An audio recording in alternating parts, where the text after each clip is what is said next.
তুমি দেন আপন দুই ভাই যদি ঝগড়া করো তে তোমার রে বুঝাই ভাল লাগে তোমার আব্বা আছেন তোমার আম্মা আছে। তুমি যদি বড় ভাই ও তোমার ও কথা কইয়া বুঝ দিবা যে তুমি বড় ভাই বুঝার চেষ্টা করো, ছোট ভাই ভুল করে লিছে বুঝেন না, বড় হইলে বুঝবো। আর তুমি যদি ছোট ভাই হো তো তোমার ও কথা কইয়া বুঝাইবা হে তোমার বড় ভাই, তার সম্মান দো। তুমি এখানে হাত তুলো বা দুইজনের গলাগলি করিয়া দিয়া কইবা আর ঝগড়া করিও না। তোমার এই ঝগড়া থামাই ভাল লাগে, সান্ত্বনা দিবার লাগে তোমার আব্বা আছেন তোমার আম্মা আছেন দুনিয়ায়। আর একটা জিনিস চিন্তা করিয়া দেখিও যে তোমার দাদাও দুনিয়াত নাই, তোমার দাদিও দুনিয়াত নাই।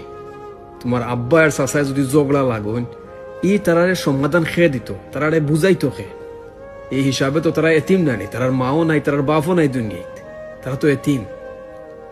ঝগড়া লাগার অনেক কারণ আছে, ফ্যামিলির টেনশন, মানসিক চাপ, টেকার টেনশন।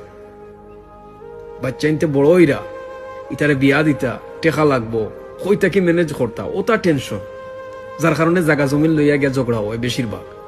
আর এই সময়টা যদি আমরা তারারে না বুঝাই তার খেয়ে বুঝাইব। বাইরের মানুষতে চাইবো যে খাটার মাঝে লবণ লাগাইবার লাগে। চাচায় যদি বাপরে গালি দেন আর বাপে যদি চাচারে গালি দেন, তোমার সমস্যা গেটা। তারা মারে গেলে এটা তোমার মারে গেলে এটা নেই।